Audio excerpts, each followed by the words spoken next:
বৈদেশিক কর্মসংস্থান ও অভিবাসী আইন, হ্যাঁ, 2013, এই আইনে গোলাম আজম 45, বাবা আব্দুল করিম, ওনার বিরুদ্ধে একটা মামলা হয় চাঁদপুর কোর্টে। ওই মামলায় বাদী ছিলেন জাকির হোসেন মিজি।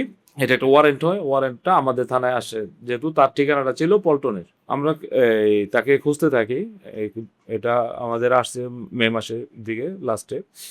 তাকে খুঁজতে থাকি বিভিন্নভাবে খুঁজে, তো পরবর্তীতে আমরা গতকাল সকালবেলা নন্দীপাড়া থেকে তাকে আমরা আটক করি সকালে 8টার দিকে। আটক করে তাকে আমরা নিয়ম মোতাবেক বিজ্ঞ আদালতে প্রেরণ করি। তো ওনাকে আমরা ওয়ারেন্ট মূলে আটক করেছি, আটক করে নিয়ম মোতাবেক তাকে আমরা কোর্টে প্রেরণ করেছি।